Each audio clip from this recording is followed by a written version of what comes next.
when Idaho meets California meets the Midwest. Grandpa was from the Midwest and he had this chili recipe, which I had never really cooked. And then I have my version, and of course my husband has his version. And I learned from my husband, so it's like 3 steps removed. This is great for Halloween, for skiing, the cold days, and especially if you are hungry. So here we go. Here's our ingredients we need to have. I have a pound of hamburger, which is right here. I just put it in the fridge to be safe. So I got a pound of hamburger here. So 1 pound. And we're gonna cook it up with a full onion diced and garlic powder, seasoned salt. And we have apple cider vinegar and of course Cox's honey. And this is a good recipe to use the granulation. So if your honey's gone granulated like this, I had this sitting in the hot water today in the sink, and that's what we're gonna be using. We got chili powder, Worcestershire sauce, say that 3 times, and Tabasco.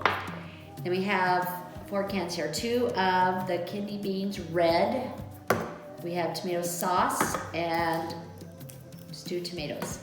And of course, it wouldn't be a Midwestern part if you didn't serve it on top of macaroni, elbow macaroni. So any pasta would work. And then I have a secret ingredient to show you just a little bit later. So here we're gonna go.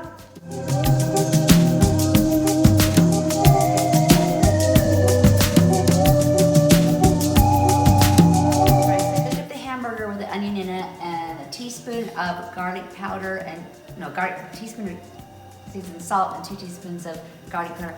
In this pot I got water boiling. I'm going to pour the noodles in. So you can do anywhere from 3 to 4 cups.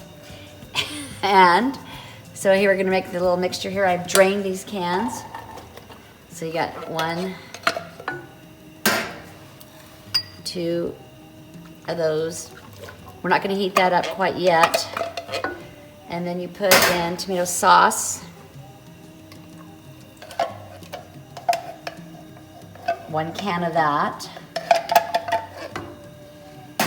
And we have 2 teaspoons of chili powder here. You can put more. My husband puts up to 2 tablespoons. I'm kind of a wimp, but I might add more if I feel like we need to have some in there. I have a half a cup of apple cider vinegar in here. And I have a touch of Tabasco sauce. And a couple tablespoons of Worcestershire sauce. But my favorite thing to do, which my husband taught me how to do, is to squish the stewed tomatoes. So we're gonna do that right now.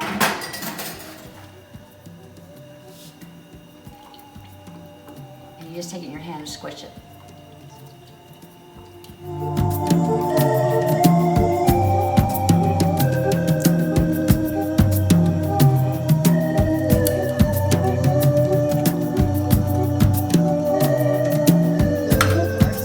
Cox's honey, because other people will add sugar to it, and it's a great way to use up your granulation. And then my other one that I add, because I always win the chili cook-off, and here it is. I'm going to share it with you. Dark chocolate. Now this is what happens though when you send your daughter to shop. I told her to get a candy bar size. She gets me a giant, so I'm only going to use part of this. This is huge. Anyway, so we're going to crumble some of that off and put that in there. Whatever we think is about, I might use a little bit more, and we'll melt that in there.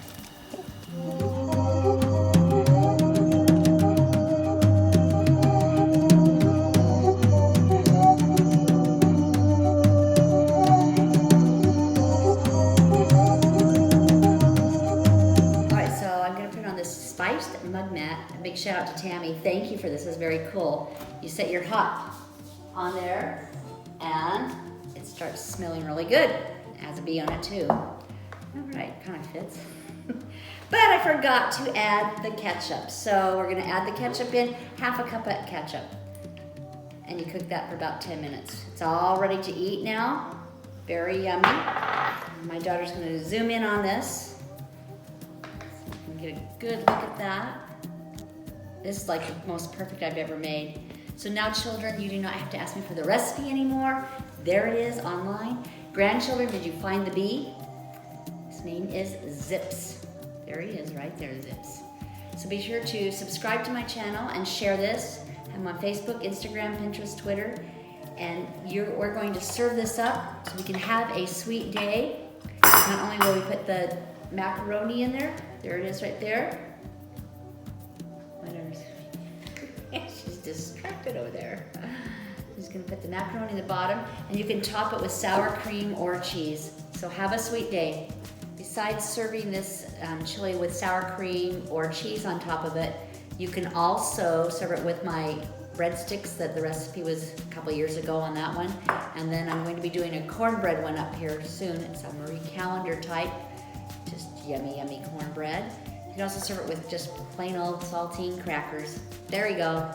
Have an even sweeter evening now.